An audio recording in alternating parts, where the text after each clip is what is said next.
does go through. It's the one particular scene on my OBS that I actually haven't bothered to configure properly in terms of audio routing. No worries. So yeah. No worries. It's all good. I know when I started my OBS, I pretty much set up my whole OBS situation for my debut on the day of my debut in the morning. Yeah. So it was like, if it was gonna break right during the debut, I was like, you know what? I'm living with the consequences of my actions.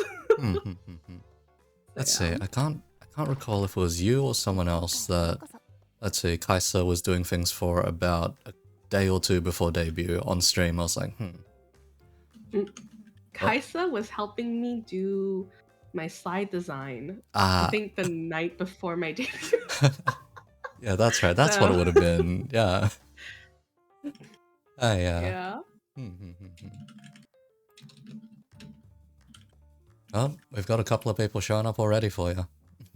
Oh, hello. Oh, there's Silent Night and Fresh Donut. Hello, guys. Early on, it's always interesting to see who does pop up, because normally everyone that I've interviewed has a couple of very dedicated fans lying around. Yeah.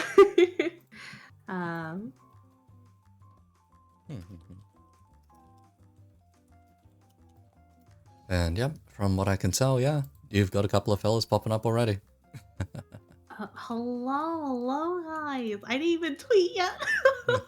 I'm really bad at tweeting usually.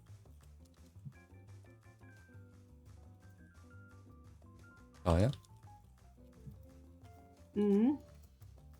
Okay, I just sent it out.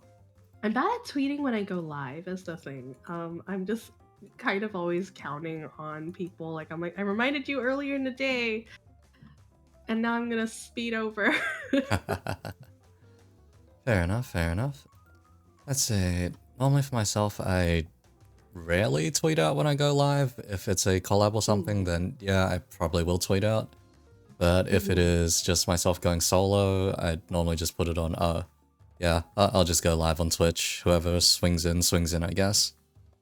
Yeah, I think we could combat that with scheduled tweets, but I don't know. What if I'm late? Fair enough. Let's see, for most of my scheduled tweets, most of them are actually just hangover tweets. They're usually reminders of, please drink water later.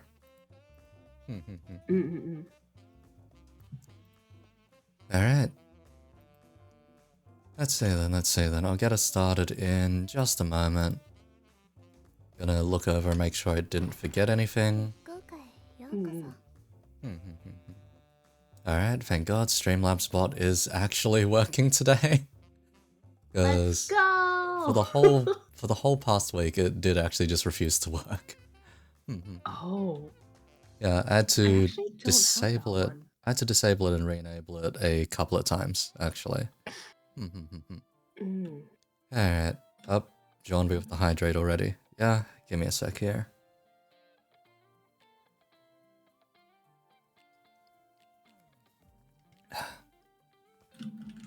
Speaking of hydrating, the guy says, ha. Talking of hydrating, I have a cup of tea myself. Hey. Alright.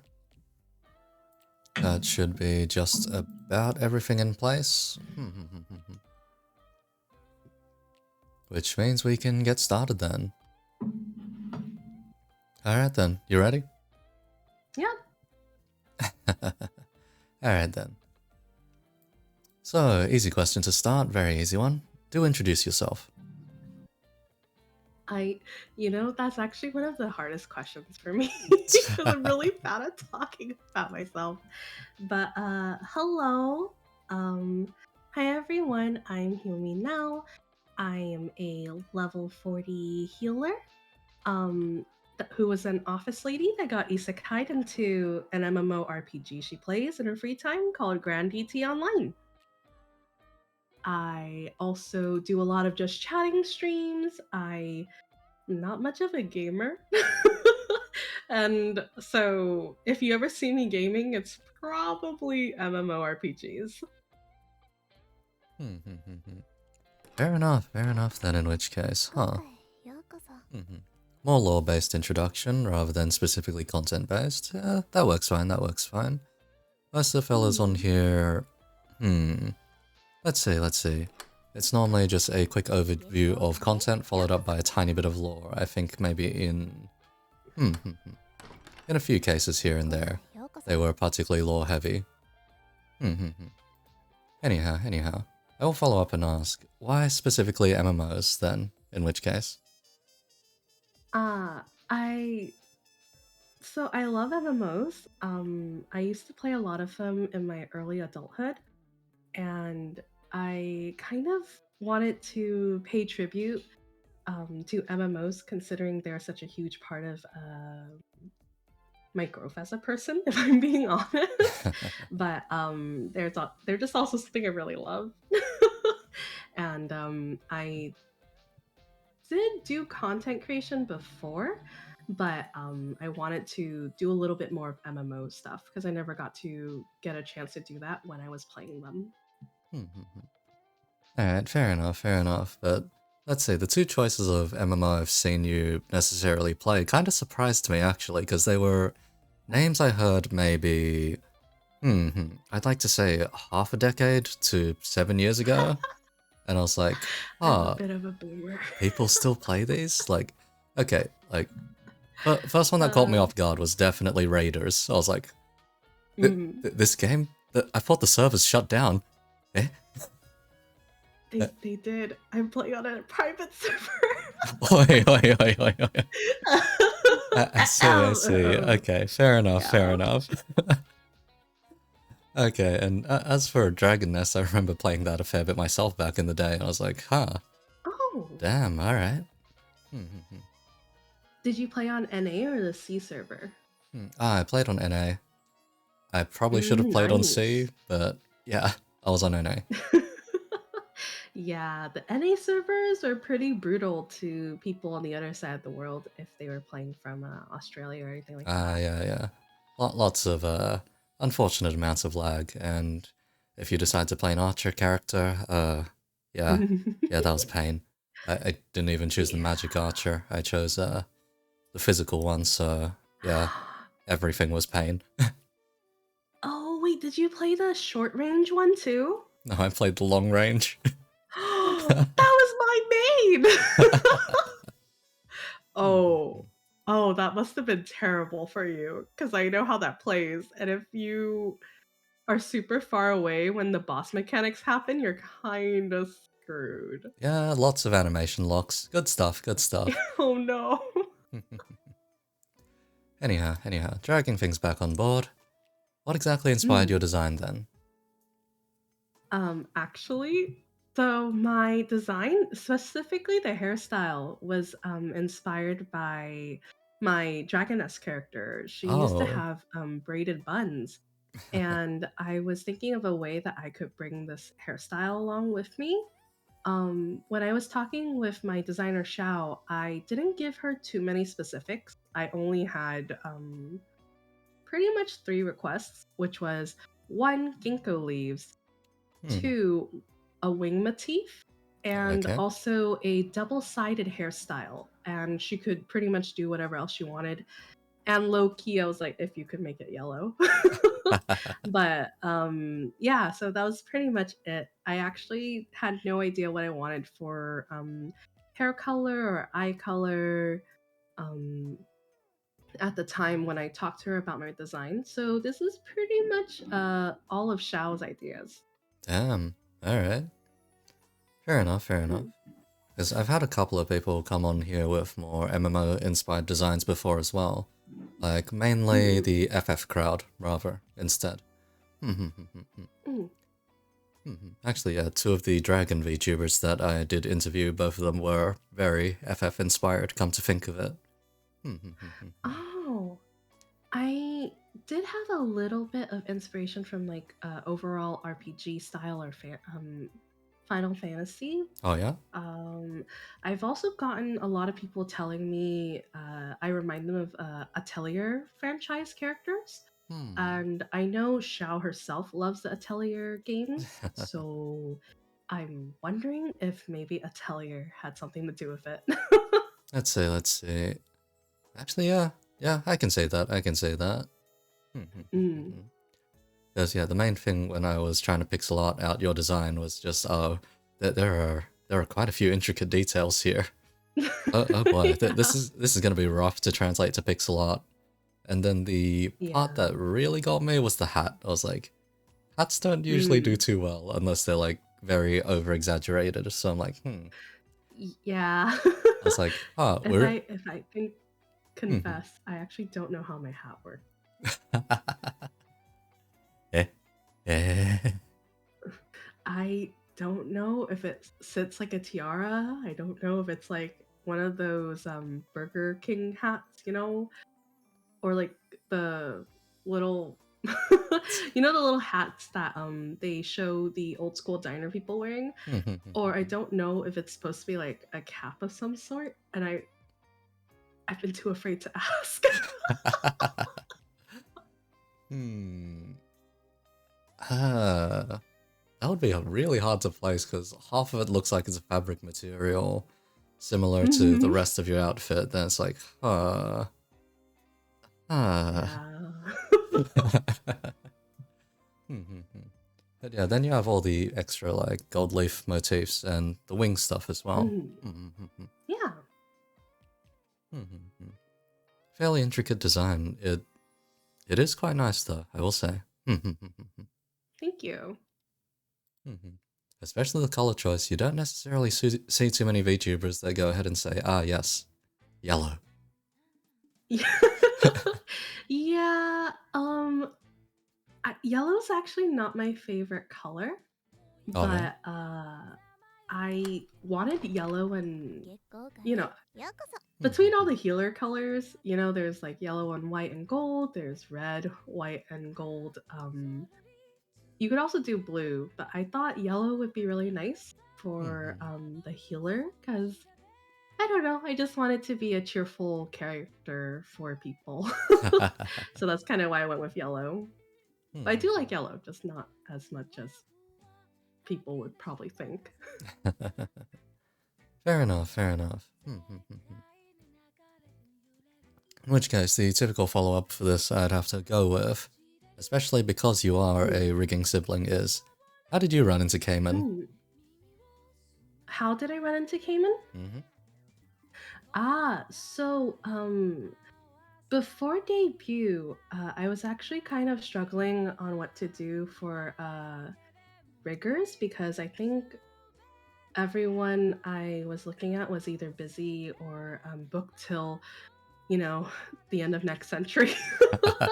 So I also had someone in mind initially, but I was my main thing is I wanted to be able to communicate with someone pretty well. And I first came across Cayman through a mutual introduction between EO and a server we were all in. And Ooh.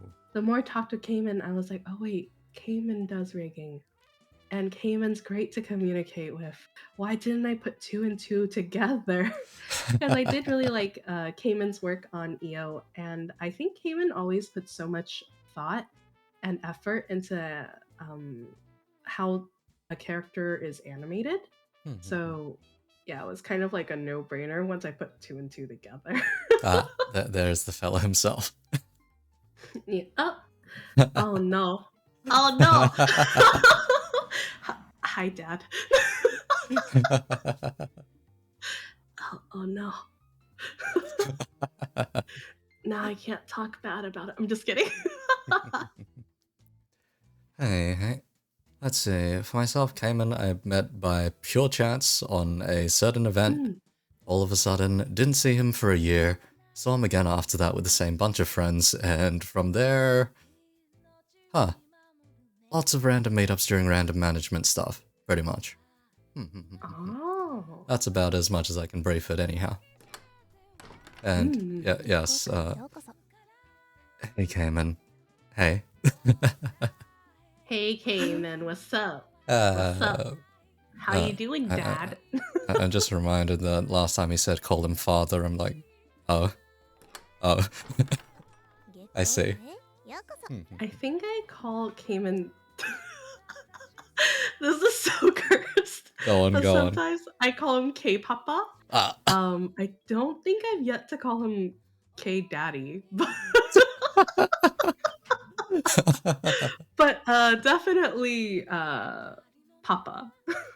Fair enough, fair enough. Alright, anyhow, shifting along. Do you find yourself playing into your lore very often? Because you do bring up the healer part a fair few times so far. Yeah. So I think while my lore is definitely acknowledged by my viewers, I don't think I'm the most conventional kind of healer character around, because I think a lot of my viewers, and I mean, I myself as a person may not fit the healer archetype very well, but I think I try to when I stream, I definitely try to keep in character whenever I can. But I think in terms of community engagement or Twitter, I do talk a lot about offline things that I do outside of VTubing.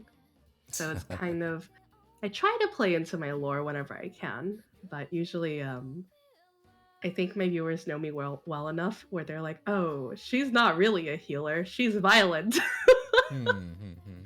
Alright, here's a random one then. So what exactly brought up that reputation of violence then, in which case?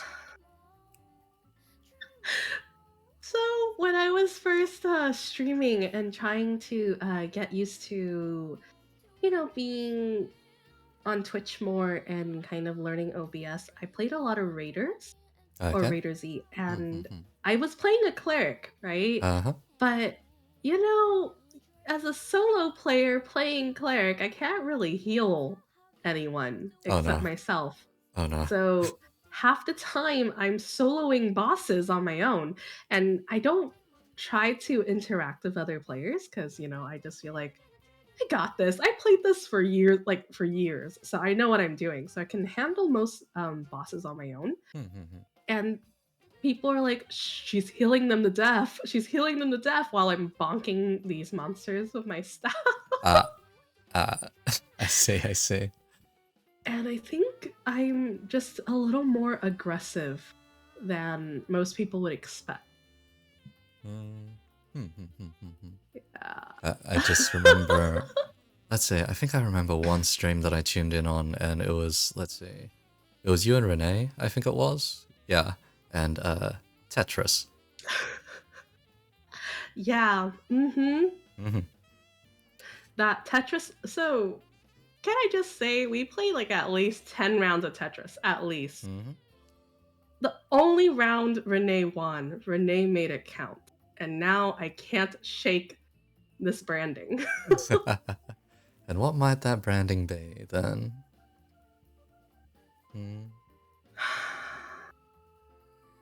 So Renee made me make a tweet mentioning EO, right? And in that tweet, I asked EO to borrow her tights so that I could use it as a coffee filter to make coffee. Yabe wa. Yeah. Yeah, yabe, ultra yabe. And I never claim I'm say so because I just don't think that's true. But I definitely don't also hit all the yabe notes. But that tweet has been haunting me ever since I made it. And everyone now always talks about tights around me and coffee. I can never have a serious conversation about coffee with any of my viewers ever again. I see. God.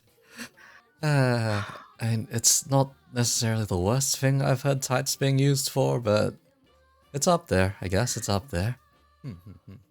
I would highly suggest not looking at Domo's response at all. If you Yeah, would like to save yourself, if you would like to save your eyes, there's do a part. not look at the There's a part response. of me where the gears are turning in my head. I'm like, wait, I think I've seen it before.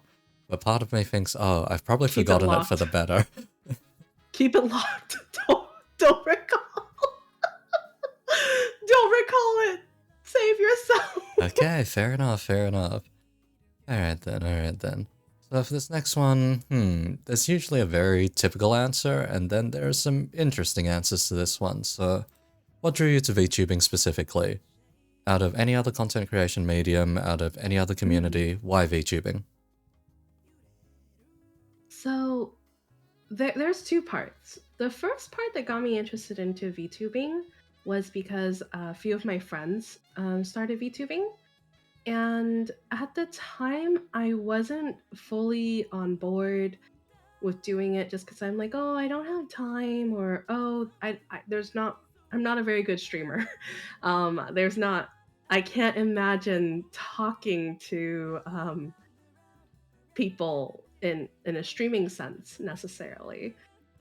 But the more I thought about it, so when it came to VTubing, there was something I wanted to do, which was actually kind of something for myself. And I found myself previously always doing things or helping people with content making or organizing. Um, and I just always told myself,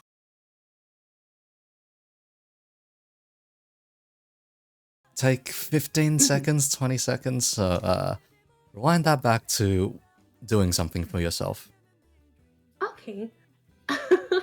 um, so I was never really good at doing things for myself just because I I just never told myself like, oh, I was good enough for it. So I would just always help other people make content or be an assistant of sorts.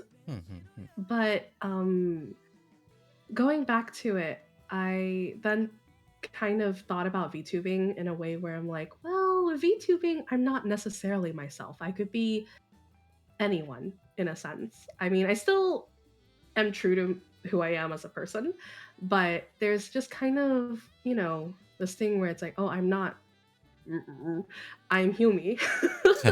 And as Humi, it kind of gave me courage to try the things that I normally wouldn't have confidence to do, like singing a little more, being a goofball on stream more to like our viewers, and yeah, kind of just getting out of my shell a little bit because I wasn't being judged as me directly, but as Humi, Ah, if that made sense. okay. That's fair enough, that's fair enough. Mm. Let's see, the usual answers for this one tend to be either they saw VTubers in the past and figured, oh, this is Mm. accessible, why not be one? Mm. If not, then it's usually, oh, I'm not bothered to get pretty for the camera. I don't think I would have ever camera streamed either. But it was more of a like weird, it was like, stage fright. Yeah. Like it was kind of like, oh, I don't have stage fright being this person, even though I don't really think I'm being any different from myself, but I'm like, oh, I'm a cute anime girl. I can do anything. So yeah, maybe there's that. Fair enough then, in which case. Alter ego, confidence boost, yeah? Yeah, that works out Mhm. fine, I'd say. Yeah. Alright then, let's see then. Alright, this next one, I do have this noted down as a curveball despite sending it to you nonetheless. You mentioned through your lore and whatnot, Grand ET Online. Do elaborate. Okay. Grand ET Online was this is gonna be so cheesy. Go So, on. because I'm an oh, is your internet okay? Yeah, it's fine. It's fine. I hope. God. Aussie internet overlords, please. Please. So Grand DT Online was something I made for my lore, mostly because I didn't really want to reference any specific MMO, but it actually ties in a little bit of what I wanted my streams to be. So Grand ET Online, shortened, is Get Online, which is once again a pun, and I don't know if it's obvious by now, but I really enjoy puns and like any kind of wordplay. So sorry, Humi. But Sorry, this interview is over. Goodbye. Goodbye. I can't deal with puns. There are three things in this world that I cannot deal with. They are snakes, spiders, and puns. Wait, do you know what my name stands for? Oh god. Go on. How much worse could this get? Okay, so I have a saying. If you need healing, just call my name. Now say my name out loud. The full name. Oi. Oi. Oi, oi, oi, oi, oi. Uh-huh. ちょっと待ってください. I'm just gonna go to a loading screen for just a second here. Oh no! What have I done?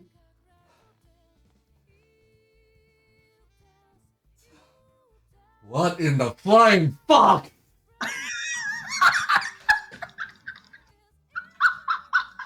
Did you not know?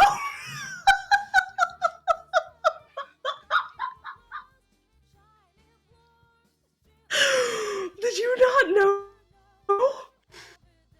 know? No, I did not.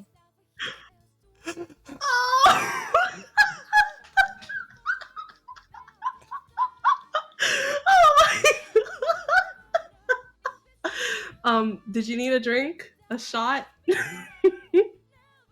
Just, give me a second here. Okay, of course. I need to mentally process this. Yeah, I have that effect on people. Take your time.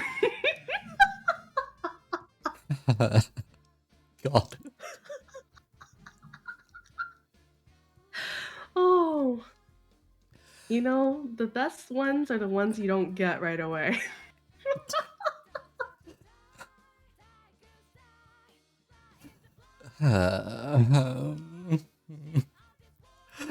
Why? Just why? Like, Why? why? Why not? My god. My god.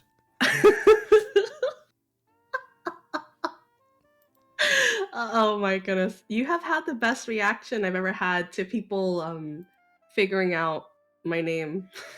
Look, puns are the one things I do terribly with. Very terribly with, so. Fuck. Now every time I have to say your name, it's just gonna be like, oh, I'm not gonna be able to forget that. You can call me Nao, you can call me Hiyumi. You know, if you don't feel comfortable saying the whole name. Both of the ways you just said it just then, in that context, were puns still, as well.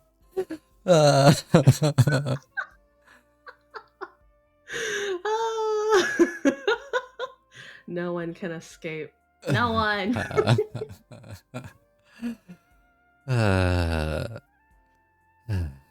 Okay.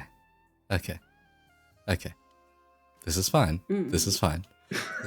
This interviewee isn't murdering me just by me thinking of the fact that they have a pun for a name. I've dealt with people with puns for names before too. This is fine. Humi, god damn it, why? And this is why people say I'm not a healer. There is this thing called mental damage. You have inflicted quite a lot I of think, it.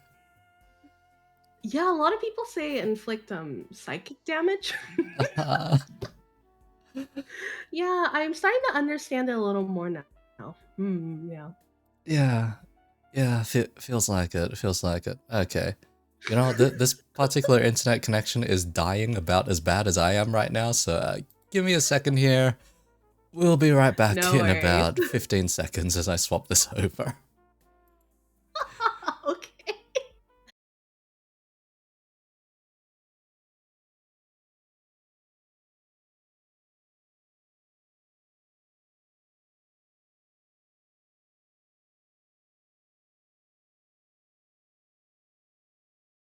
God. Hopefully.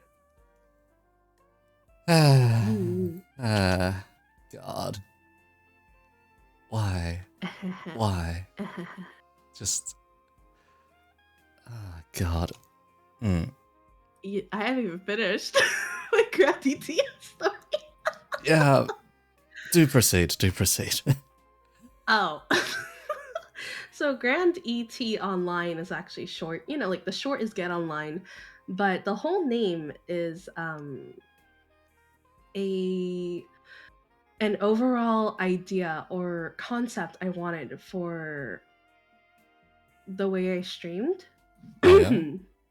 Okay. And it's short for Grand Experiences Together Online. Oh, okay, okay. Yeah. So terrible shorthand. Yeah, But it is, but let's... Oh god. yeah.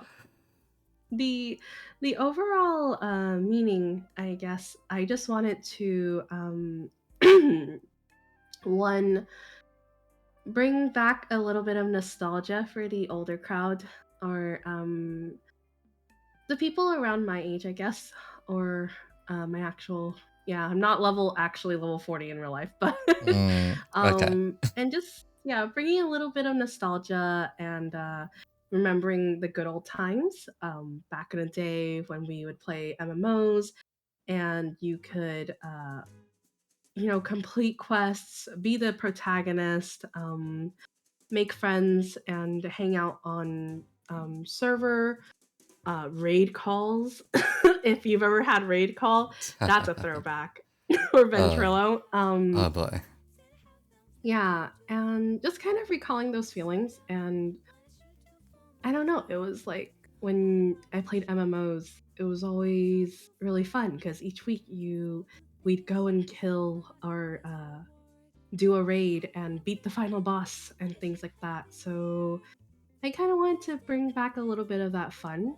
And with Grand DT Online, um, I did make a little bit of a fun side community project if people wanted to Oh yeah? participate. And it was like making your own guild in Grand DT Online. And Orihime VT actually made one, and Kaisa made one out of spite. Oh yeah, yeah, Because yeah. yeah, because I didn't accept her guild application because he was trying to steal my wife. Oh. But yeah, so essentially it was just kind of Grand ET Online is just a recalling or a recall to all those fun times from MMOs. So that was kind of the overall theme of Grand ET Online, just bringing back those memories in some kind of way if I can. Fair enough then, fair enough. Fictional MMO to bring other people together with a horrifying pun of a name. God, I should have seen this coming. God. Like, okay, this is, roughly on the same scale as when I had an adult film actress on here and didn't realize they were one until about 3/4 of the way through the interview, despite all of the foreshadowing that was there. Oh. Yeah. I think the biggest foreshadowing was that I'm Cayman's kid. You know what, You know, you're right, Cayman you're loves right, puns. yeah. You know what, yeah, you're right, you're right. God. God. Man. Alright, alright. simple next one, simple next one. Some people take this next one as a philosophical question for some reason. I'm not entirely sure why. Some people just find it that way, but alright. What does content creation mean to you? Oof. I had time to look at this and think about it, Oh yeah? and I think, hmm, with content creation, I just think it's kind of I don't really count tweeting as it. I Okay. do think tweeting and Twitter is more of an community engagement tool or a platform visibility platform. But content creation, streaming, putting videos on YouTube, things like that. I would count like, when you put music tweets like I don't know if you follow Alchemist, but she used to do these Alchem Music Monday things and just post a little bit.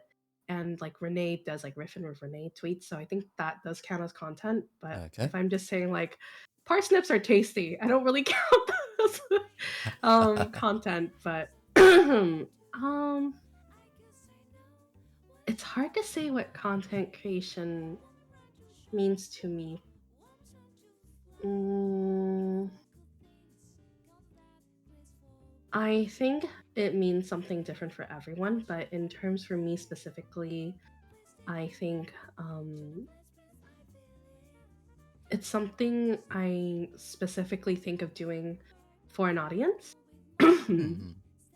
Like when I quote unquote make content, like if I'm doing streams or thinking of stream ideas or covers, it's specifically content I'm creating for my viewers or audience. So I guess for me, when it comes to that, it's content I know I'm making for someone. But to be fair, I also kind of just, I've been always kind of the person that just makes content because I want to see it and make it out and just show it. So if someone sees it, great. If someone doesn't see it, it's like, well, I wanted to see it, so I made it. So I think it's just, when you make something and when it's made for some kind of purpose for someone to see, I guess is the best way I can put it. Not too philosophical, but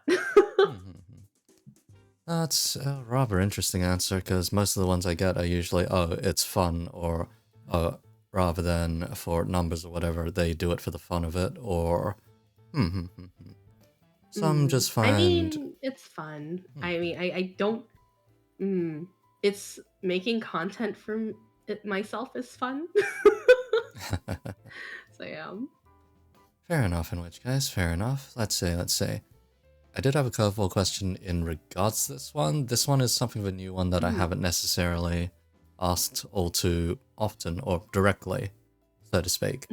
And this one is just along the lines of, what are your thoughts on, say, the corporate VTuber scape in the sense of content creation, where they seemingly have this holy trinity of, okay, you Zatsudan, you play games, then you do music, then you loop that.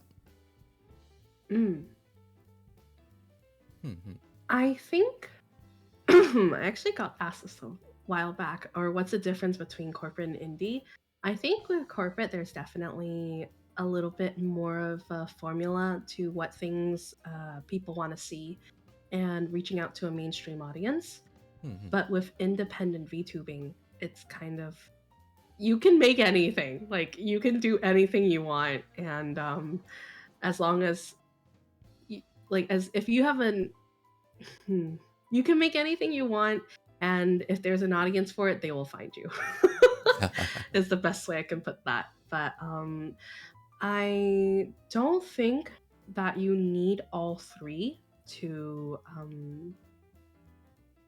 like be considered a VTuber, or you need all three to succeed as a VTuber. But I think everyone as a VTuber has their strengths, and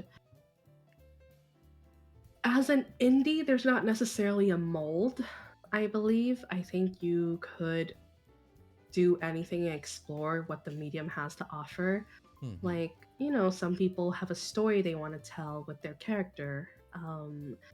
Some people want, i.e., me, want to take my VTuber friends on silly restaurant parody dates. Oh yeah, and right. and some people do want to create music videos and sing and play games as a virtual avatar. So I think with corporate, you are more towards what the general VTuber fandom considers quote unquote a VTuber. But with Mhm. indie, there's a little bit more wiggle room on what you can do and quote unquote be considered a VTuber. Fair enough, because the way corporate was more or less treated was, oh yeah, this is just Mm, idol culture but spread online, pretty much.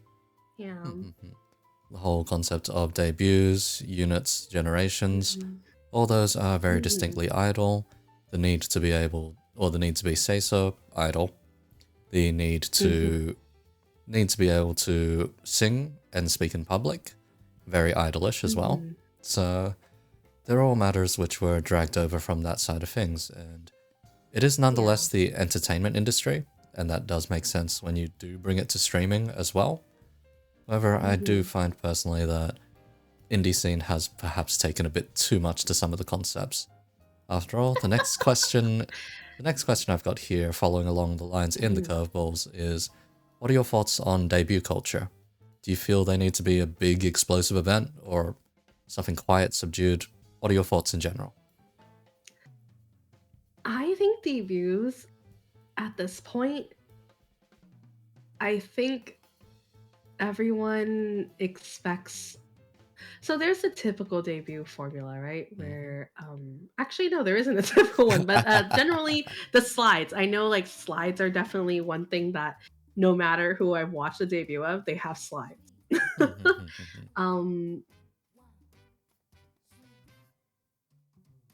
I can't say the same for corporate because I don't actually watch a lot of corporate VTubers, or I watch a lot of the ones that have already debuted before I even had a Oh, chance to watch their debut. um, but I can only speak as an indie. I think there is oop, yeah, there is don't mind it. a oh sorry, no worries. There's an I'm not sure if it's pressure is the word, but I feel like a lot of people feel like, oh, a debut needs to be this XYZ. Like, oh, I gotta sing a song, I gotta do a song live, I gotta do a cover video, I gotta do a lore video, I gotta have XYZ, right?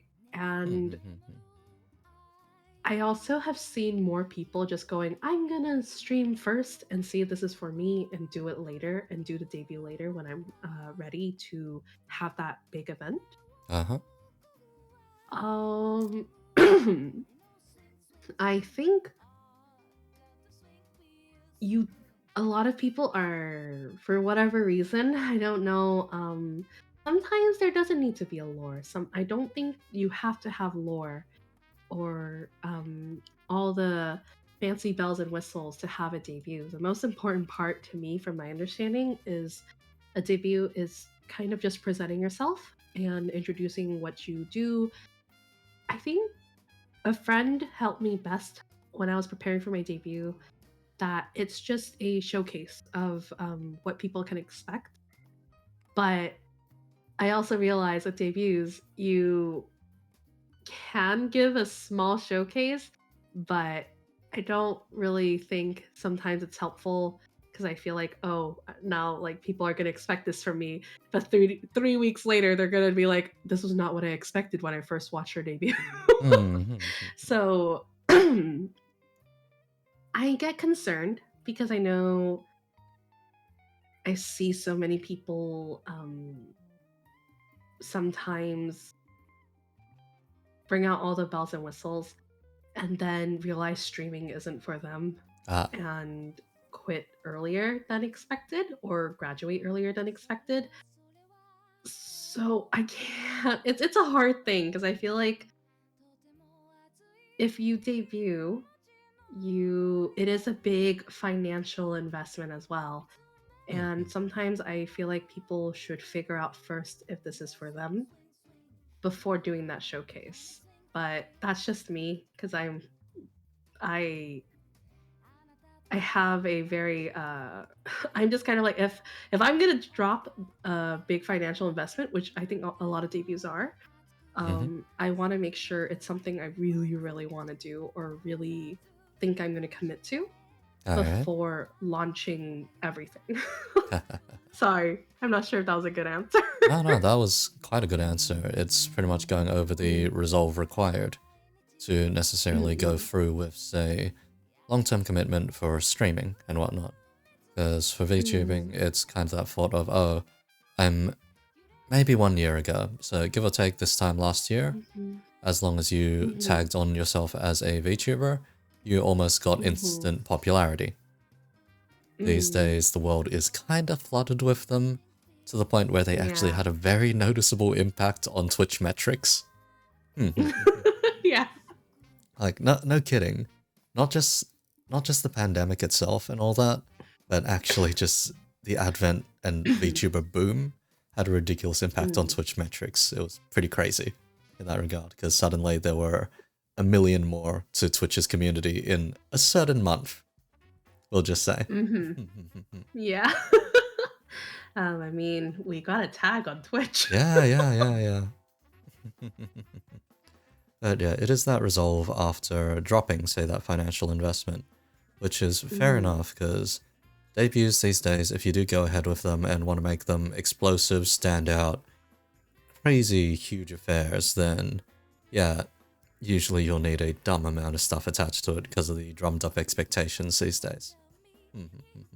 Yeah, and I think there's actually a little bit of benefit as a newer VTuber or as someone who's starting out. I personally had to get over this hurdle myself where I was just like, okay, I'm just gonna do it.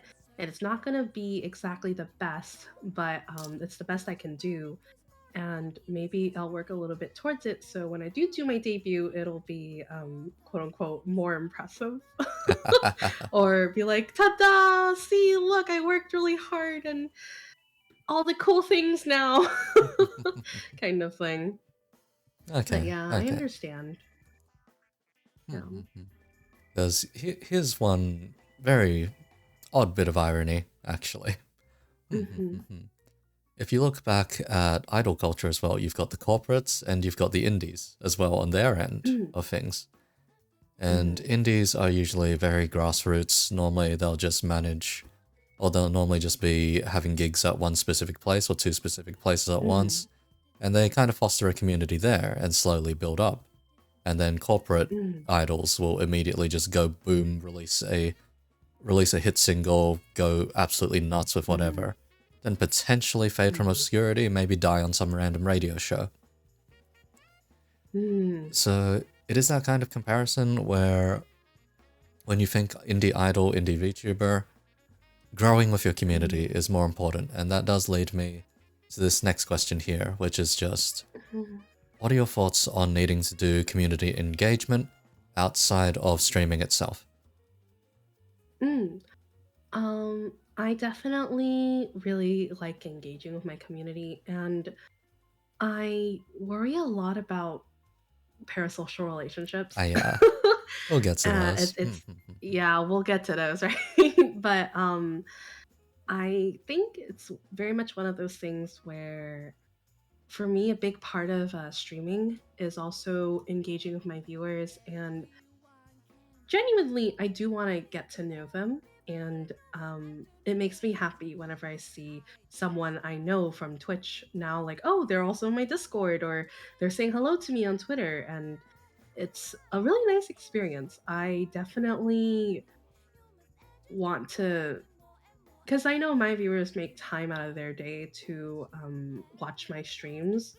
And I know, we're hanging out and everything on streams, but I definitely like trying to interact with them off stream too on Discord. Like, we're like a few of us in my Discord have been watching a show together, like a Chinese drama, Oh yeah? which is I'm not gonna get too into that, but it's Okay, called Dear okay. Diary, and Ah, it makes me so happy when they also want to watch something together with me, where half the time it's just me screaming about beautiful men. Uh, Why do but I have a gut feeling I've heard of this drama before? Huh. Okay. you've probably seen me scream about it on Twitter a bunch, if I'm being honest. Fair enough, But fair enough.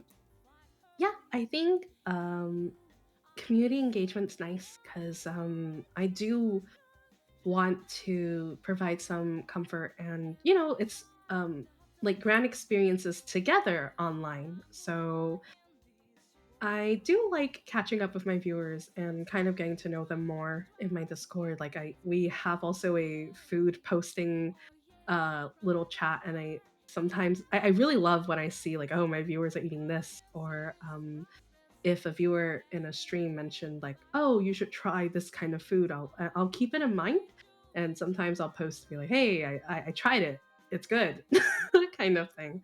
um I think with community engagement, everyone has what they're comfortable with and not. And for me, I try to balance it out as best as I can, with what I'm able to. And also, while trying to keep a not like professional boundary, but like, we're buddies kind of thing. Like, I don't know how to explain. Like, we are. Like, I do try to get to know them, but also at the end of the day, I don't want to give off too much of a personal bound. Like, you know, you are my viewer.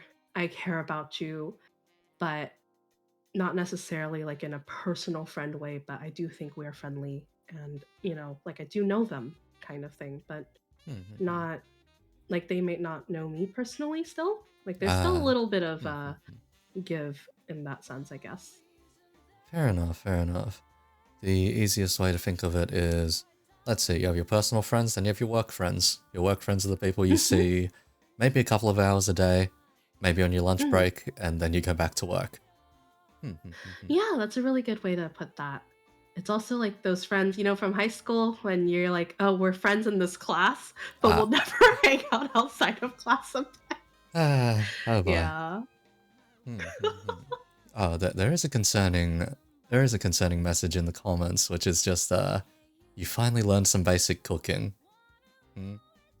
Eh. Do I learned elaborate. how to make grilled cheese the other day.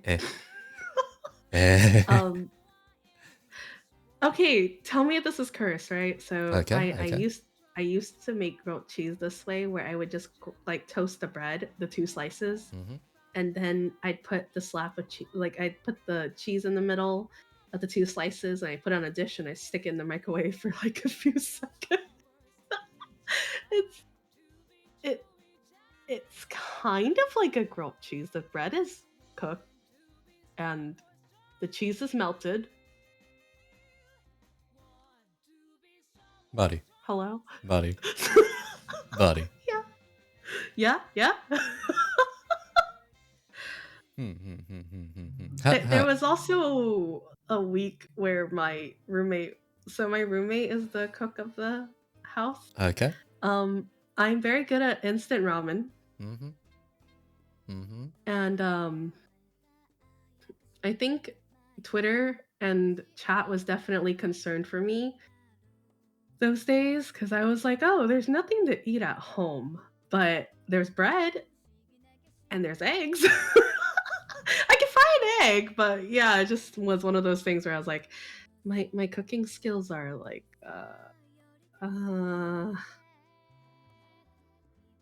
they're not very existent. I'm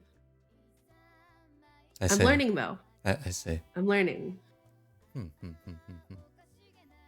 Please tell me you don't put eggs in the microwave at the very least. Oh no, never. Okay, thank God, okay. No eggs or fish in the microwave from this healer. No. All right. No.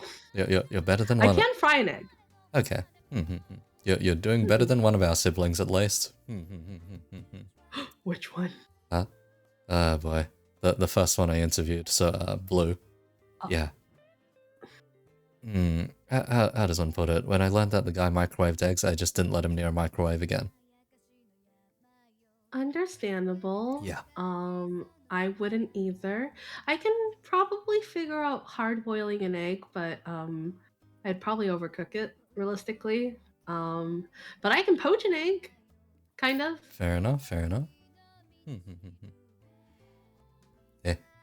Oh, right, yeah. What's the reasoning behind no fish in the microwave, by the way? Oh, it's just so one time I worked in an office, right? Mm-hmm. And there was just like a general rule, and I found out this is actually a pretty common rule in most offices where it's like, don't be the jerk that puts fish or eggs in the microwave because usually the smell permeates and it's not a pleasant time for anyone within the vicinity. Ah. Ah, I yes, did I not see. microwave scrambled eggs. I did not. I can cook scrambled eggs. Surprisingly enough, microwave scrambled eggs is actually very common in the hospitality industry. Yeah. Oh. Let's see, if you were making one serve of scrambled eggs, you could realistically beat an egg in a bowl, put in a slab of Mhm. butter, and microwave it. Once it comes out of the Really? microwave, you then just scramble it up more. And that's how you get your cafe breakfast delivered to you very quickly sometimes. I did not know that. It's one of the cheap tricks that saves you washing time, essentially, in hospitality. The other cheap trick Mm. is instead of making the scrambled eggs one at a time in a pan, you just fill up an entire pot with the mixture and start stirring. Huh. So you make them on bulk. Doesn't seem like it'd be tasty though. It's possible for the most part. And in Mm. hospitality, as long as it's possible, it's normally fine, especially when catering. Hmm. Maybe that's why I don't like airplane food. Oh, airplane food, the kitchen's tiny, is usually the issue. I've never once enjoyed airplane food, except for like Japanese airlines have good airplane food, but Oh, yeah? That's it? yeah, I specifically remember the smell of airplane food, and it always makes me really nauseated. And the textures, the eggs specifically, were really bad. And now I'm wondering, is this why? Is this why? If they've got a microwave, odds are that is why. Hmm. Naruhodo. Hey, hey. Alright then, bringing this onto a very, This question normally gets almost the exact same answer each time. Almost? Hmm. Almost. No one necessarily likes being offensive, so to speak. Anyhow, what are your thoughts on the indie VTuber scene? Do you have any particular praise, grievances, that kind of affair? I have some spicy takes. Oh, alright, let's go, let's go. But I think everyone is just trying hard and um doing their best, right? And I think oftentimes I feel like there are some people who I think everyone works hard, don't get me wrong. And I Okay. know that there is a hint of luck and networking in everything, but sometimes I find a lot of people who I don't think you should ever tweet or mention in public when you're like, oh, I don't have viewers or things like that, or kind of complain about viewer count in a sense. Because one, I Ah, think it does a disservice to the people who do watch you. uh-huh.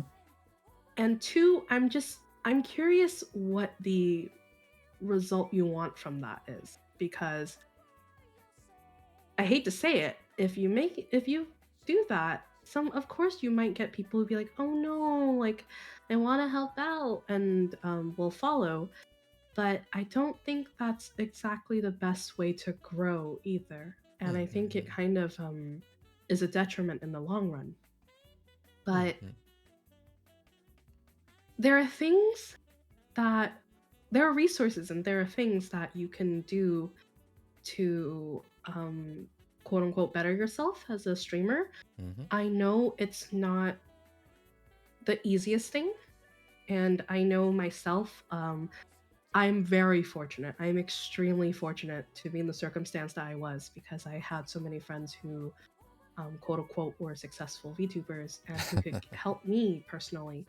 But I did do a lot of my own research. I think there are YouTube videos and there are resources out there from people like who are big content creators that you can learn from. And I just don't enjoy sometimes when there are a bajillion reasons you can find that you are not succeeding than necessarily looking at and reviewing yourself and thinking, what are the things that I can improve? Like, where am I, like, realistically being truthful and honest with yourself? Like, okay, I'm not particularly good at this and I really want to improve on this. Let me go ahead and kind of research or study even. And I know that's a little weird coming from it and it may seem disingenuous, but you know, not everyone is born as a natural talented content creator. There are resources, so you don't have to follow everything to a T, because that's the thing with VTubing and content creation. Following a formula doesn't necessarily get you the same result as someone else who does it, and it's really unfortunate, to be honest, because I know it's hard to say when people say like, "Oh, I'm doing the same things.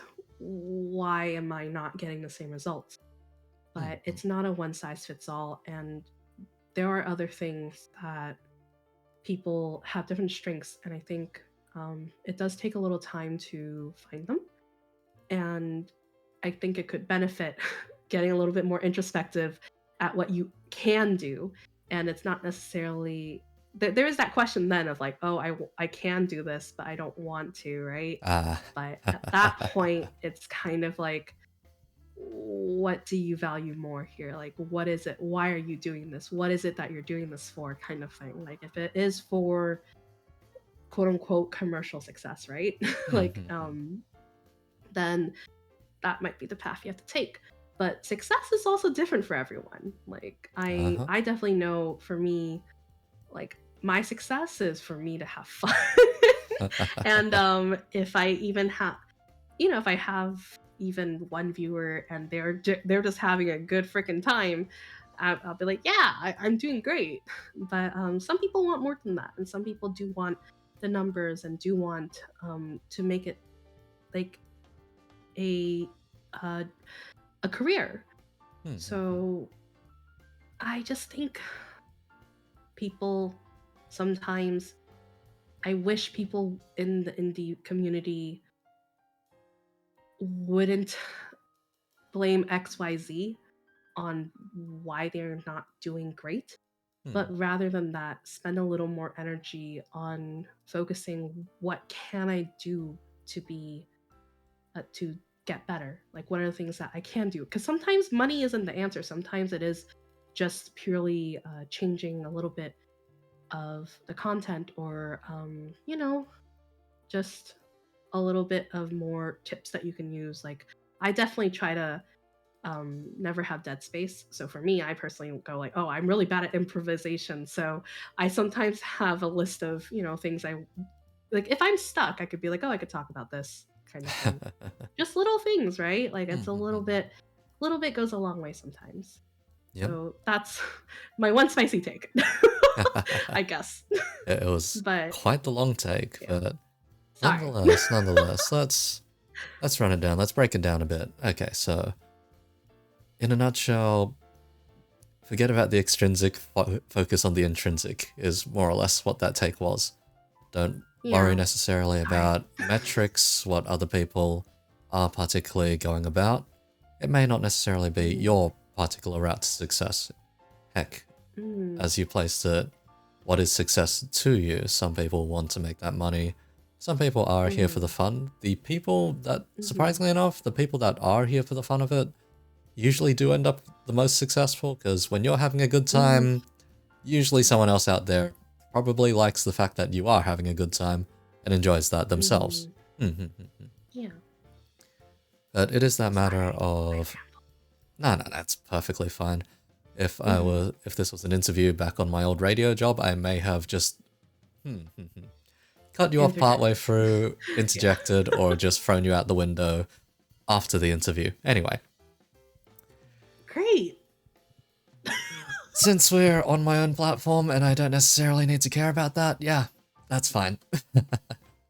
Because interviews back then, I only had a 5-10 minute slot.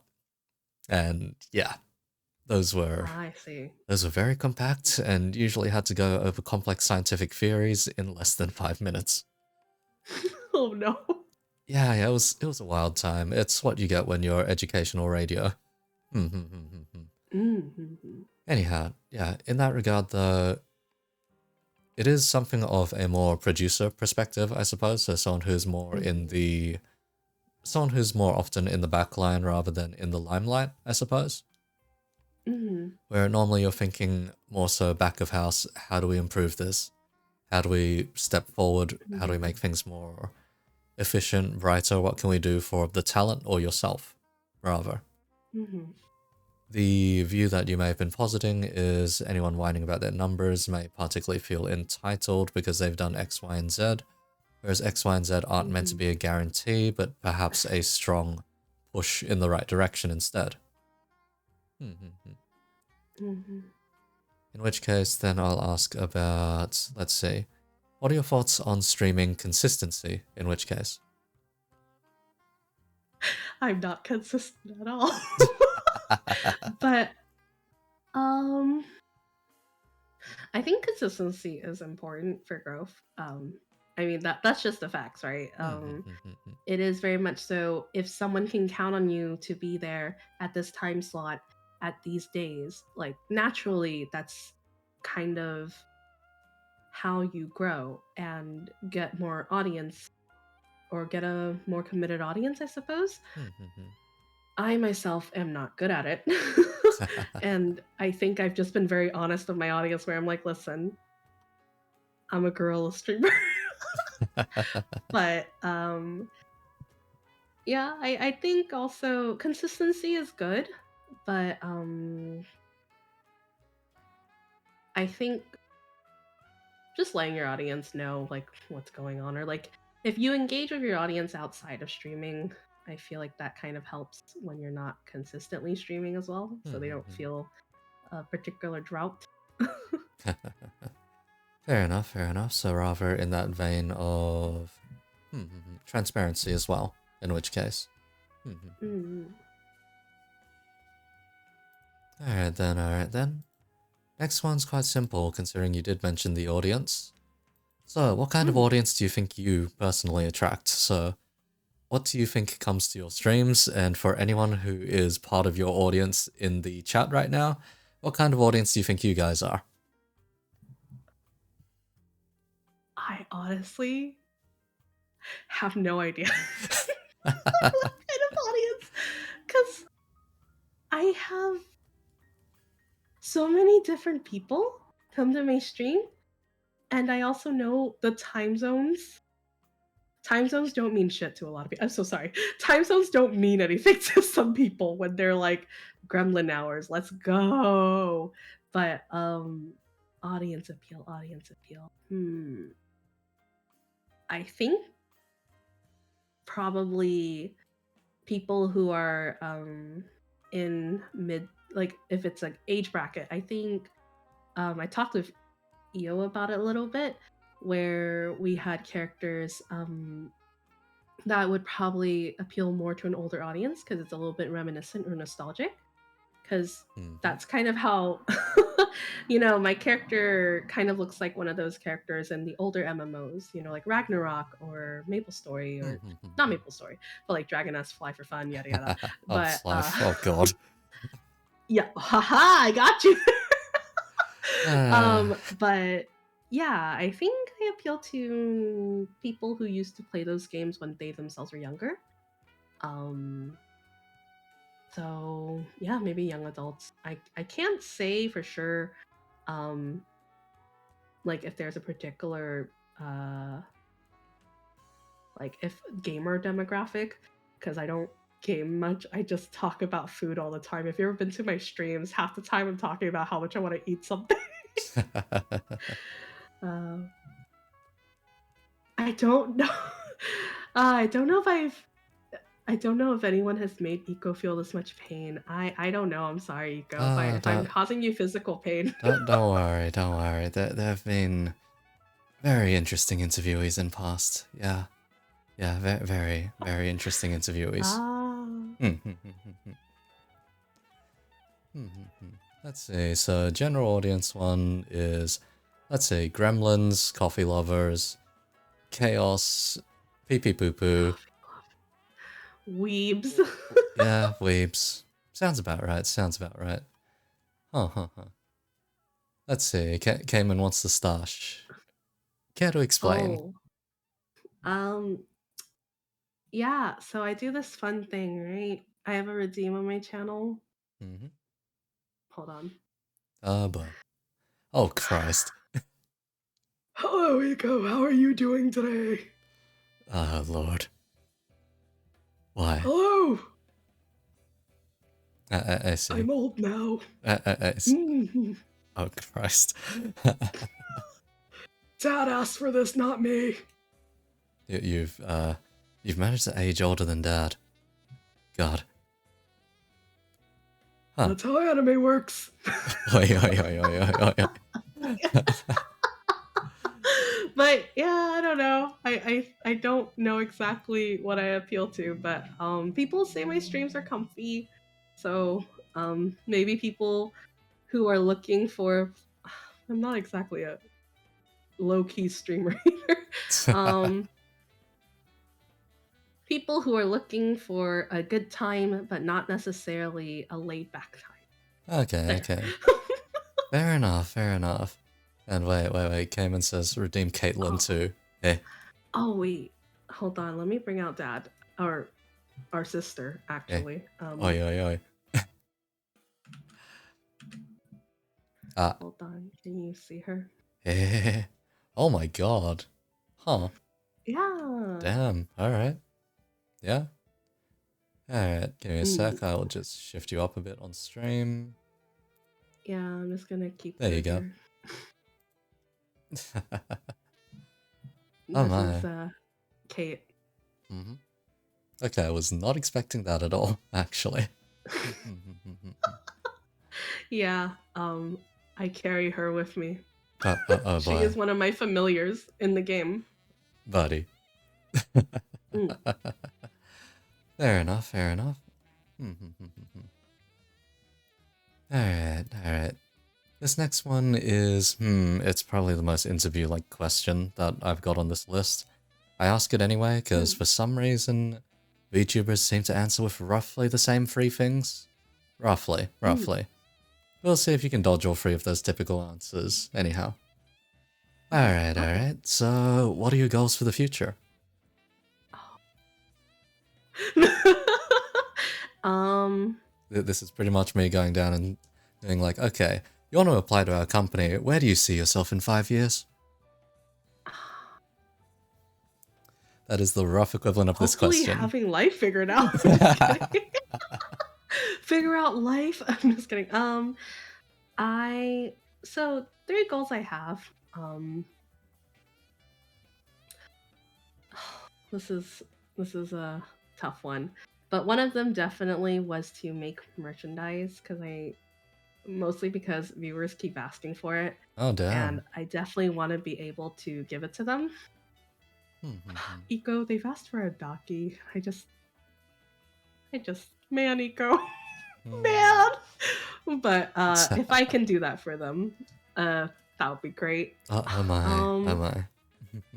Yeah, I also really oh man, this is probably something that a lot of VTubers have said, but I really want to make at least one original song because I do enjoy singing. quite a bit. Okay. Yeah, and I guess the last one is I don't know. Uh it's hard to say, but there's no long-term answer. It's just, finding fulfillment in content creation. Did I hit any of them? No, you What, dodged did them I all, get actually. bingo? Really? Yeah. I think you've made one of Oh them. gosh. I think you've made one answer more common, I guess, but Uh-huh. every other answer, nah, you didn't manage to hit any of them, actually. So the What are the top 3? okay, top 3. First one, they want to hit partner or increase their viewer count, blah blah blah, along Mm. those lines. Second one, Mm. they want to do a 2.0 or re-debut of some kind. Mm. That one is actually, let's see, there's quite a few people I probably have to go back and interview again since, because they've actually come out with their 2.0s. You should do Shio retake. Yeah, I know. And the last one is ASMR content. Oh, that is common. Or like I've seen more and more people do it lately. I can't ASMR. I feel like I just start whispering and then like chat will crack me up and I'll just blow out an eardrum. Ah, God. ASMR is... I don't see myself ever doing it particularly either, unless I'm just doing a writing stream, in which case, yeah, people can listen to my keyboard, I guess. But it sounds terrible. Yeah. I totally, okay, this is like a mini segue, but Go on. do you partake, like, do you like ASMR content or do you listen to ASMR at all? Okay, let me put this rather simply. Mm. For the most part, I am a voice simp. That is why I avoid the rabbit hole of ASMR. Because I know if I go into that rabbit hole, I'm not coming back out. Understandable. So, my favorite kind of ASMR content, I used to enjoy like the typical ones where it's like just the triggers and the sounds, but I've been really into something that actually kind of inspires me to see what kind of content I can make. Oh yeah? Is cinematic ASMR. Like a lot of people nowadays do a whole like there is some role playing to it, but like people get really into it. Like they do a whole production where they're playing a character and then there's like the background is all set up like a 1920s train station or like a speakeasy. It's really cool. Huh. So I really like that kind of ASMR. It's not even for relaxation. It's just like, whoa, this is so cool. Yeah. Fair enough. More of an audio drama rather than straight up ASMR then, in which case. I'm going to convert you. There's one that I think you would enjoy. Oh yeah? Yeah. Alright I'll have then. to send it to you sometime. Oh Christ. Also, yes, Haru, thanks for the hydrate. Go hydrate yourself too, Haru. God.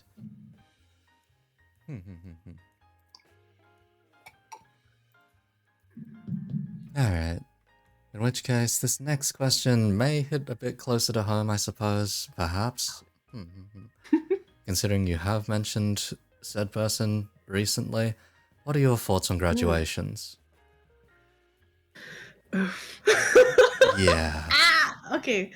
I think with graduations, I've seen so many friends graduate in this past half a year. Oh my god. And I am extra sad about the ones who found out on I've not like I've never I've never known anyone personally that graduated because they realized streaming wasn't for them. But everyone I've have known usually left on their own terms. So Okay. while I'm incredibly sad, I think the best kinds of graduations are the ones where the content creator, VTuber, left because it was their choice, or they've realized that it was time to um, graduate or move on to the next part of their life without streaming. They're never easy. And I'm not gonna cry. But yeah, yeah. I think the ones that do graduate because of XYZ, or like all of a sudden they can't, those are the ones that break my heart the most, even if I don't know them personally, because sometimes you know that they want to keep doing it, but they no longer are able to. And that's unfortunate to me. Fair enough in that regard then. Fair enough. Alright, and this is the odd one that I usually do ask as a follow-up, in which case, do you see yourself sticking around for the long run then?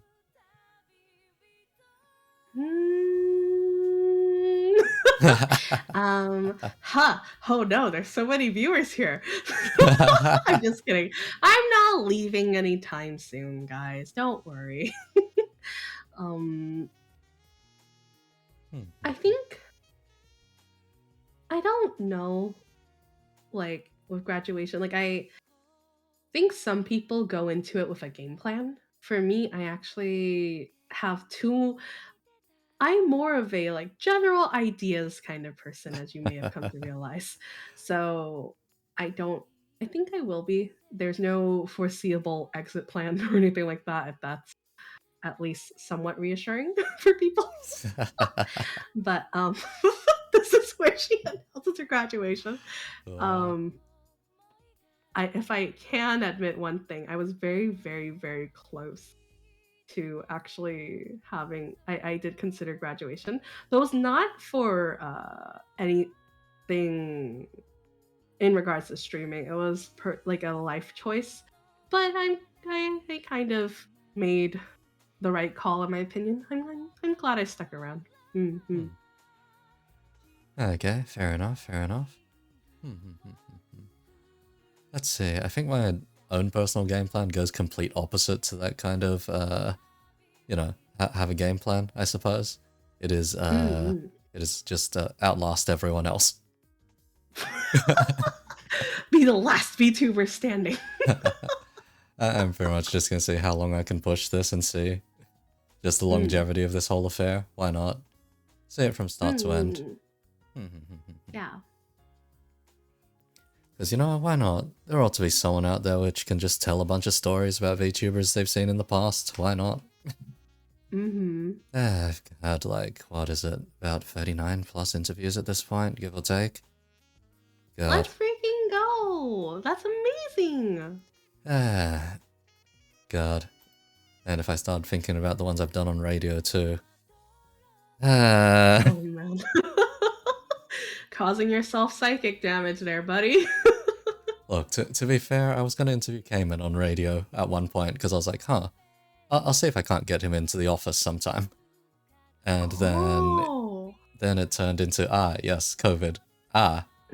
We can't have in-person guests anymore. Shite.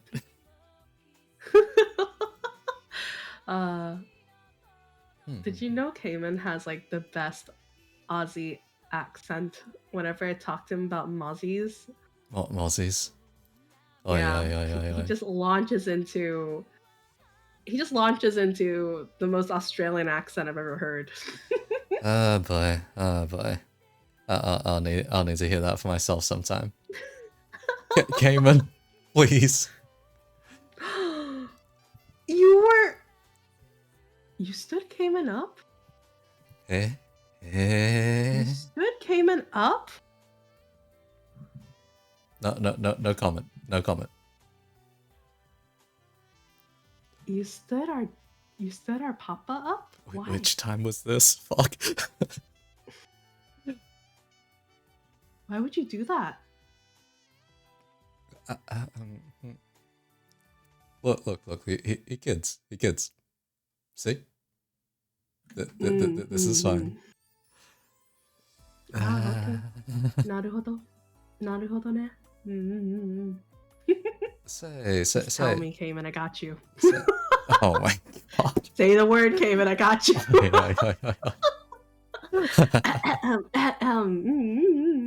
Healer. I'm a healer. Yeah. I see. My god.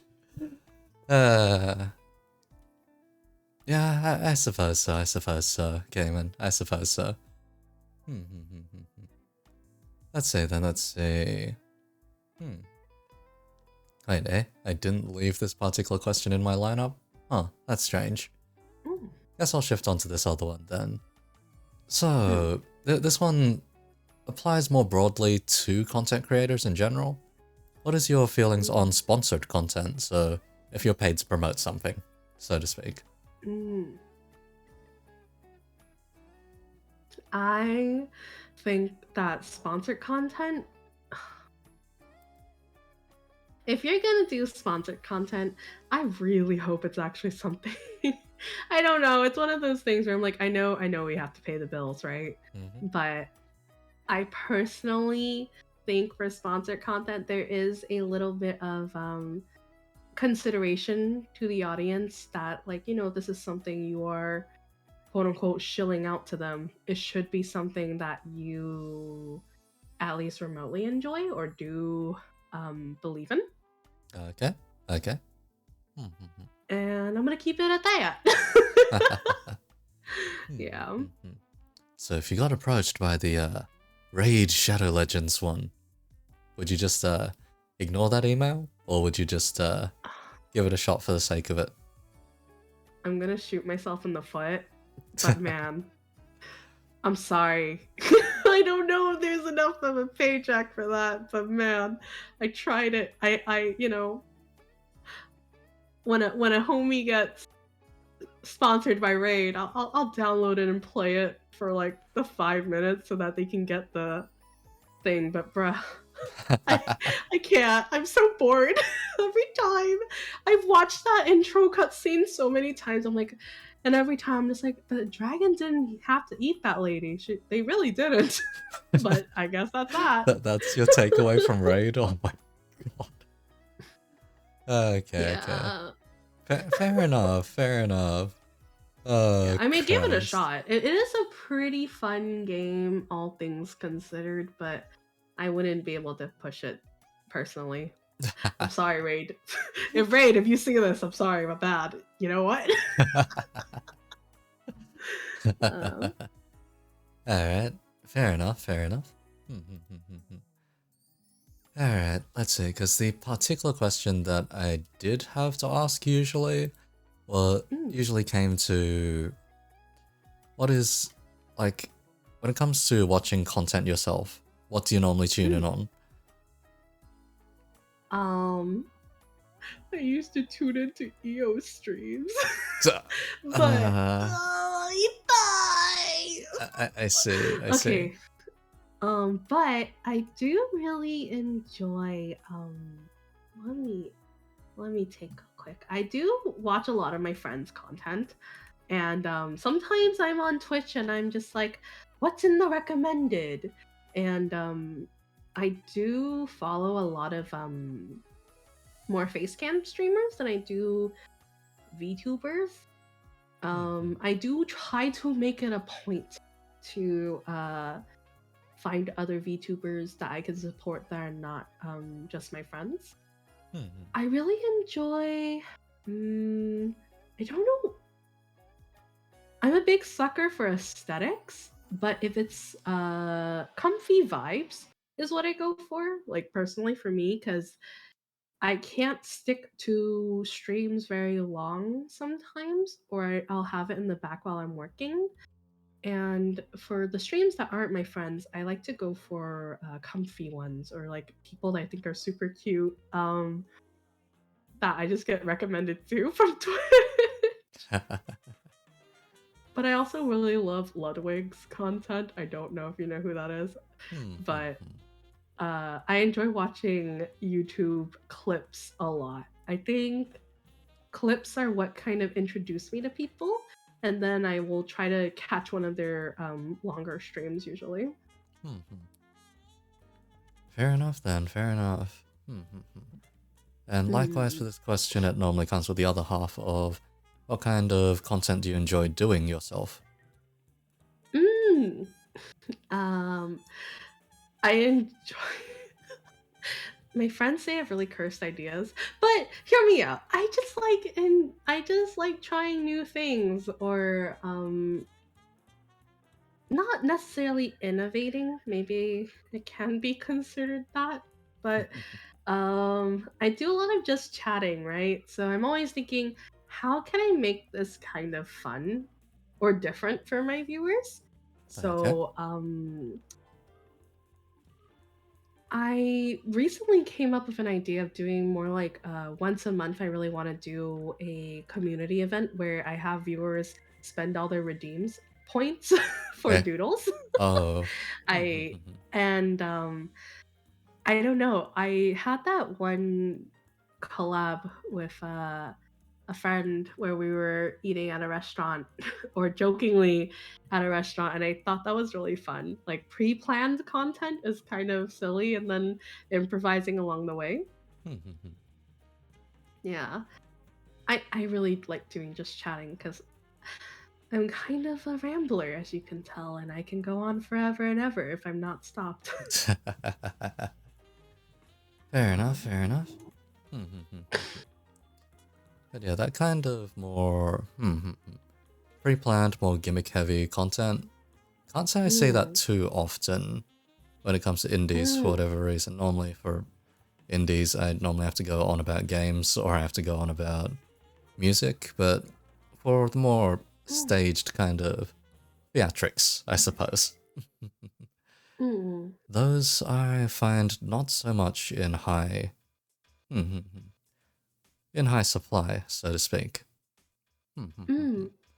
I I think um just chatting oftentimes it's really rough because like I can talk about food forever, don't get me wrong, don't get it twisted, but I'm also like, oh, what would be really fun to show my viewers that is something different. So I think, yeah, tomorrow I'm doing pumpkin carving, and all I can say is I'm burning my retinas for the sake of content. Eh, eh.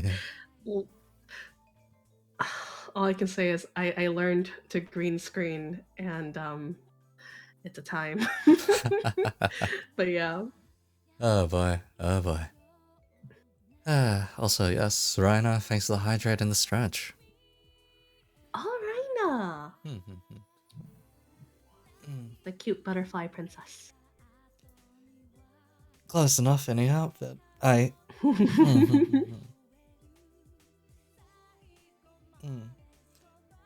Guess you finally woke up then. Anyhow. Let's see. So, we're at that point in the interview where I normally start asking the more wrap-up questions, but I think I should ask them a bit Mm, earlier in this sense, because I believe the second mm. half of this particular question might last a while. Oh no. So, you Is it about see, 2D boys? Mm-hmm. thankfully not. I can spare my sanity in that regard, but okay. Okay. Mm-hmm. So, first one is recommend a drink, any drink. Amaretto and Coke. It's a Alright, good starter drink. okay. hmm hmm Any particular reason or story behind it? Um, Funny enough, one time I watched a ASMR video where it was a haircut one, and for whatever reason, the lady was like, role playing the haircut, and then she's like, "Oh, would you like something to drink?" And I'm like, "Are you offering me alcohol, ma'am?" But then it was she was like, "Oh, I'm gonna have me some Disaronno," and then she described the profile to be a little bit like cherry and almond ish, I suppose. Oh, And I used to drink rum and coke a lot, but sometimes people go really heavy with the rum. However, I will never get sick of amaretto or Disaronno, okay. so I usually go for that if it's available to me, because I can drink a lot of it. Fair enough then, fair enough, because let's see. When it comes to rum, the only thing I can think of at the moment is just a particular story I had with Cayman, actually. Mm. let's see, we went out for a long talk, then eventually we just came back and sat down at some place and pulled out a bottle of spiced rum. I poured a bit for myself and passed it to the fellow. He's like, hey, you think you can drink? And he swigged. Let's freaking go, K-Man! A few times. I think he got through about half the bottle that time. I'm not gonna lie. At my first office job, there was I never gone drinking before with friends, but I know, like, you know, I can drink because I for my 21st birthday, I drank one of those fishbowl drinks. Uh-oh. I cleared it and I didn't get a hangover the next day. That's when I knew I had a superpower. Oi, oi, oi, oi, oi, oi, oi, oi. But yeah, drink responsibly. But I have just drank. I can chug, no problem. I can't say I don't get drunk as easily. I used to not get drunk, but yeah. I could probably be on par with Cayman in terms of drinking. Oh, yikes. I feel confident. Yeah. Okay. That's... oh boy. Yeah, you'd probably outdrink me rather easily then, in which case. If you're confident in keeping up with Cayman. Oh. Yeah. That particular night with Cayman was funny because, yeah, he was just outside singing. That was great, actually. Guy's got a good voice. Oh, he does! You should ask him to sing Lemon on your interview. That's the thing. That's what he was singing. I knew it.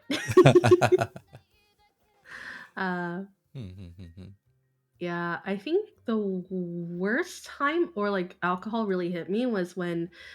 Have you ever seen a soju cocktail tower or just a soju tower at a KBBQ place? Once. Just the one time. There was still half of it left. Me and a friend pretty much just vowed that we were going to clear this thing because it was like $40 to $60 for the whole tower, right? And we were only halfway through. And we were both like, bet! So we finished it, and then it didn't hit until we took an elevator and I walked out, and that's when the room was like, that's when I felt wobbly for the first time. But I was still completely capable of thinking, but that's when I was like, whoa. So this is what it's like to be affected by alcohol. Soju tower. That's not a bad price for a soju tower, but God. You gotta drink it. I see. Good lord.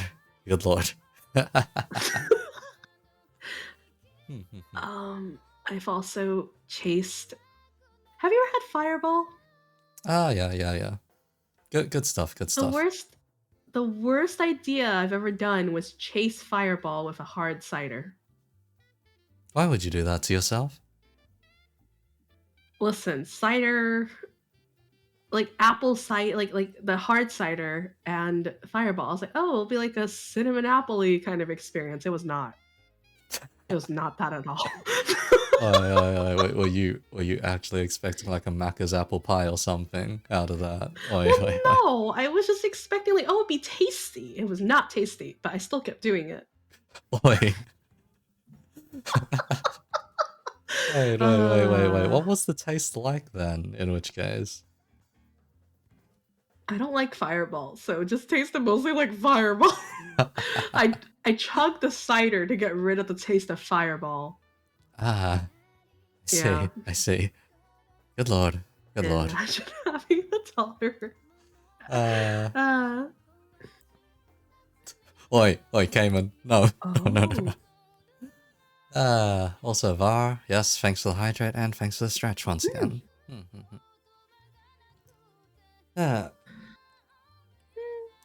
Yeah, okay. Alright. Alright, have you ever done a drunk stream or ever considered doing a drunk stream? Oh, I'm so afraid. Because I'm kind of unhinged when I'm buzzed. My filter, like, you think I'm a gremlin now. Can you imagine no filter at all? Oh boy. Yeah. Oh boy. I've considered doing a drunk karaoke stream because Liquid Courage, but I don't think it's a good idea. Maybe one day. One day. I did promise a viewer one day we would have like a either day drinking call or like some kind of hangout where we just drink cocktails. Hmm. Fair enough then, fair enough. God. I've done too many drunk streams, I think. Way too many. There was a point in time where I think I did about 2 or 3 a week. Oh man. Well, I see you on Twitter quite often going like future eco, like, or eco, be sure to drink water kind of thing to yourself. Okay, so half the time those are scheduled so that when I wake up I remember Smart. to do it. The other half Smart. of the time I do it first, and then when I check my notifications in the morning I see it there. I'm like, oh, that's why.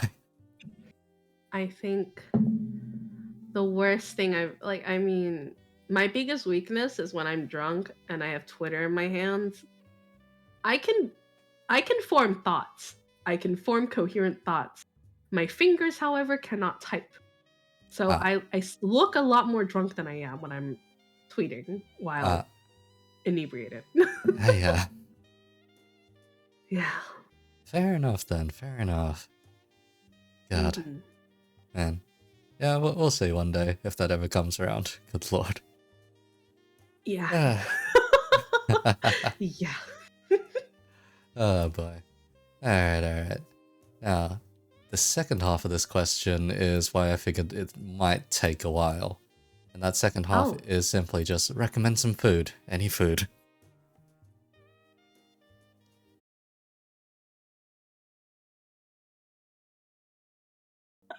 I'm gonna Okay. do you a real one. Okay, Real solid. we're alive again. We're alive again.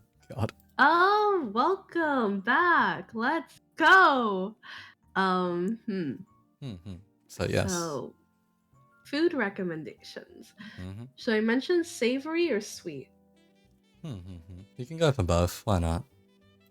Okay. For savory, I think some of my favorite dishes are mostly Korean food. I actually really, really like Korean food.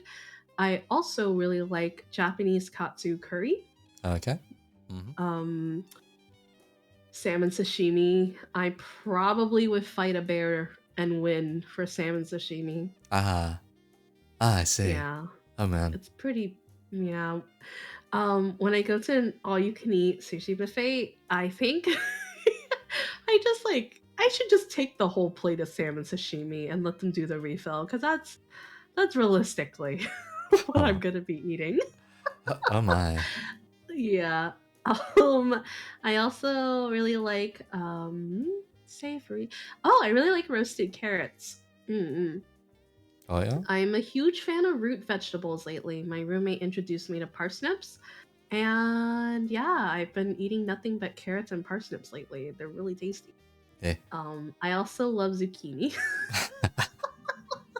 Like, listen, fall vegetables are great. Okay, just Fair enough, fair enough.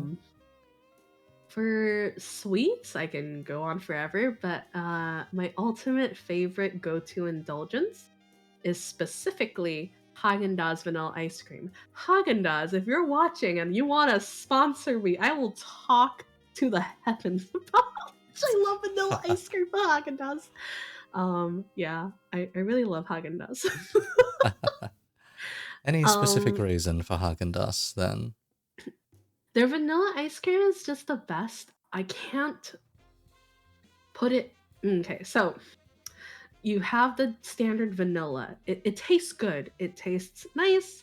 But I think Haagen-Dazs vanilla ice cream is the reason why people who say, "Oh, I like vanilla ice cream," I'm like, I understand, because it's not just like a base flavor, um, kind of thing where you're like, "Oh, I can add chocolate syrup and cookie crumbs to it or whatever." But Haagen-Dazs vanilla ice cream really speaks for itself. Oh yeah? It's kind of like eating custard almost. Oh, okay, so it's Yeah. quite rich instead then. Mm-mm-mm. I also really like Haagen-Dazs coffee ice cream because the coffee flavor is very you can taste it, I suppose, compared to like a lot of different brands.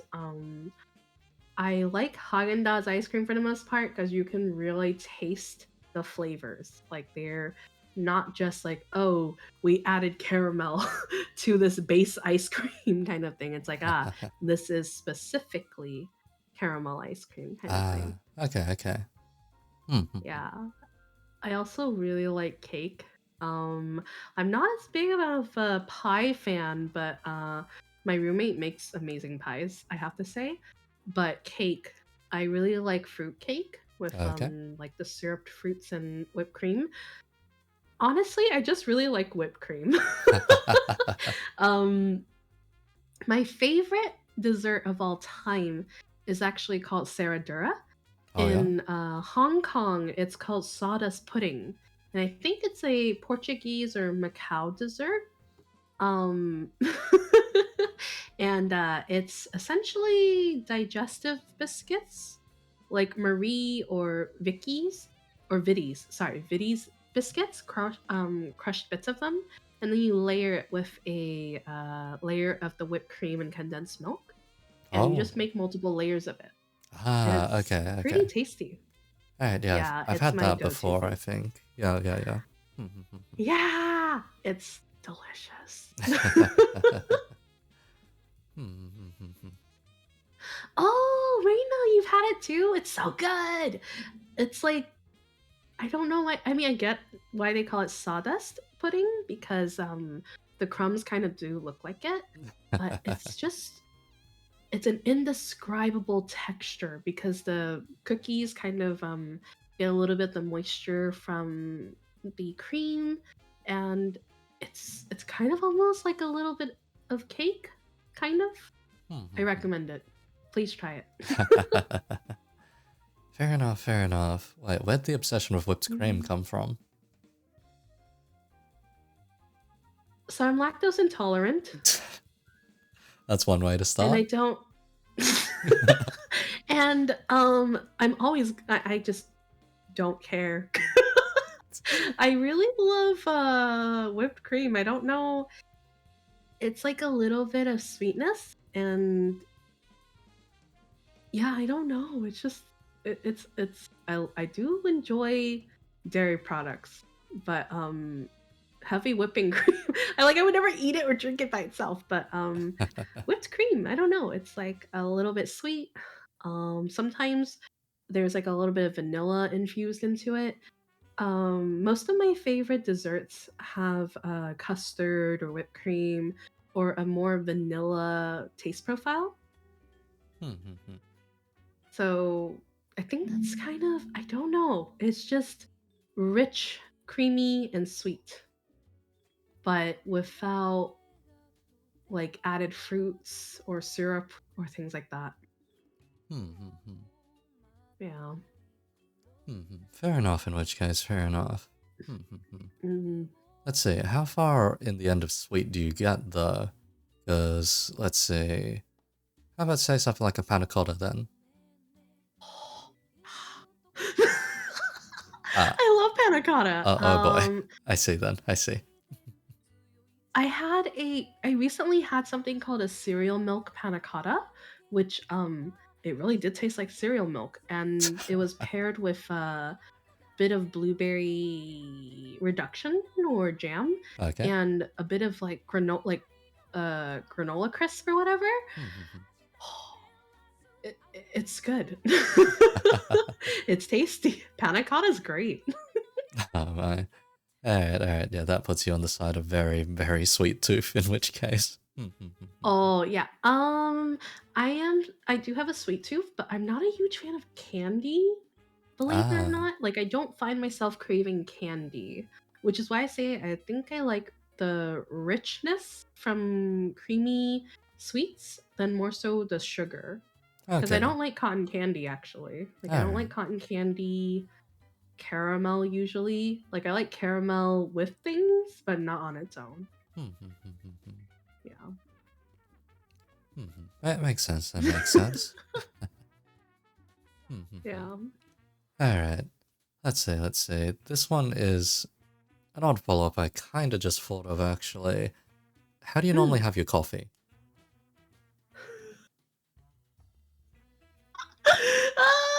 So I once had a coworker put it best. It's my breakfast milkshake. Oh no. Oh no. So my favorite to go to is white mocha, which at that point it's really just coffee with your milk and sugar, right? Yeah. Yeah. Yeah, admittedly.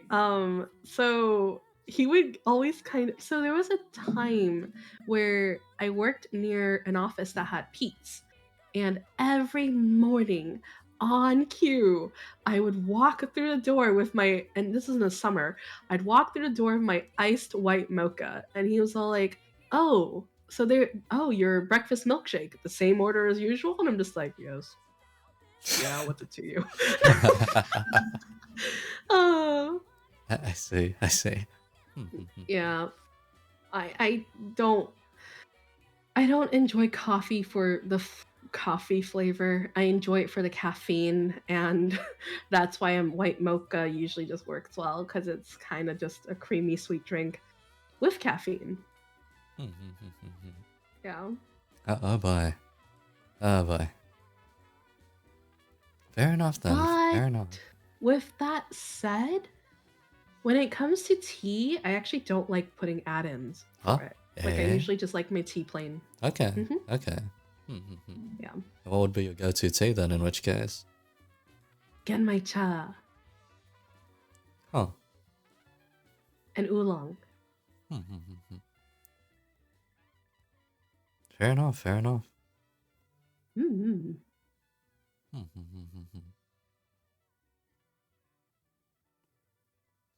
Alright. Ah, that pretty much concludes, yeah, all of the questions I had pretty much written down.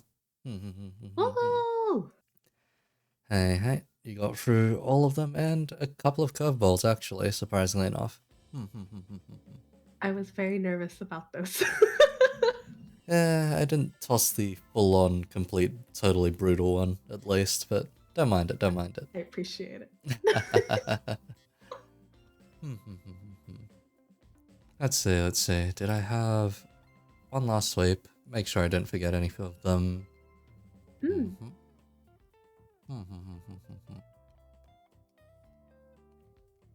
No, that should be about all of them. Woo! Otsu! Hey. In which case, do you have any particular closing remarks yourself or anything you'd like to ask? I'm so sorry I rambled. And also, I heard you have a short hair. Hi? You have a short hair style. Yeah. Did you ask her that? Or did K-Papa also make that for you without without Okay, so not permission? How does one put it? Let's see. I had the idea in my head for a while that maybe I should go ahead and get one. Partway through seeing Cayman do the art and rigging and whatnot, I was like, huh, that actually looks really good. Huh. And then after that particular stream, he sent me a screenshot. I was like, this is a power move. I'm like, I understand. Please go through with it. Yeah, I actually didn't ask for a short hair style, and Cayman just kind of, his hands had a mind of their own and just did it. Yeah, wait, I don't know if you've seen it before, but Let's see. yeah. Oh. Yeah. Oh wow. Yeah, the short hair. Yep. And I did have one question. Hey, go on. what inspired your design? Because I do admittedly love Hen's work. Um, I was just curious, like, did you ask for the asymmetric sleeves, or was that something really, I guess, up to Hen and them? Okay, so pretty much head and main torso was stuff that I more or less handled. As Mm-hmm. for as for the rest, that was very much largely Hen and Kan, pretty much. Because the most I had to Oh, send them in reference was a doodle that I did with a trackpad and a couple of Victorian bartender outfits, pretty much. cute. Okay, okay. I see, I see. Mm-hmm. And Yeah, your design's super cute. I pretty much left then saying, oh, yeah, I like your flower motifs, please include those. Ah, I see, I see. So yeah, that particular design, yeah, some parts I did think of and carry through, others were just like, ah yeah, I'll leave this up to you. So the entire bottom half, that's Hen's work, pretty much. Mm-hmm. Because yeah, this model is a full body, and I believe I may have given Cayman hell with the amount of asymmetry with it, but hey. There's also a lot of nice little subtle details the fella managed to get working. Mm. Basically, anytime you see chains, they do move around and have a bit of physics on them, and it's pretty nice. Yeah, I think a really fun part about having a lot of details is when your rigger goes the extra mile and makes them move and have their own physics, even though they're partially probably dying on the inside. Yeah. uh, hey, Cayman, I still owe you a drink, buddy. Go claim that one of these days. The city's back open after all. Oh, you should bring Cayman churros. Is that so? Alright. Promise you, brownie points if you bring him churros. Alright. I'll keep that in mind. I'll keep that in mind.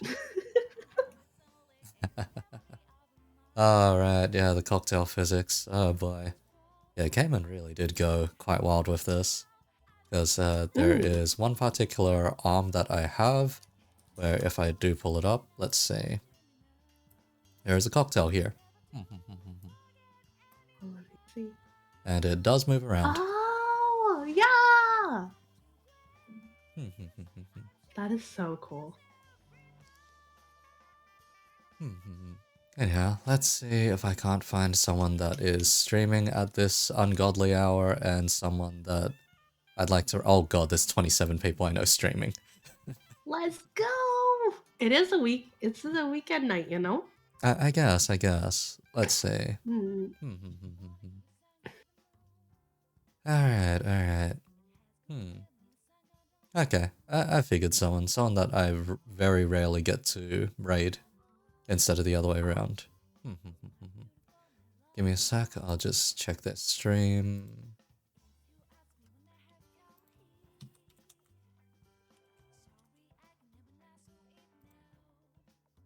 Alright. Yeah, I'll go for this one. Mm.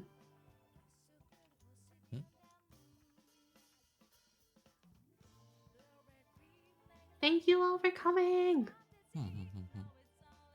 Alright, I'll ship us off to an ending screen. Thanks everyone for swinging by, despite the random bits of scuffed net. God. And also, yes, Hiyumi, thanks for being a guest. Thanks for having me. It was really fun. Thank you. Hey, remind me to murder you later for the puns. Anyway, let's send these people on. Wait.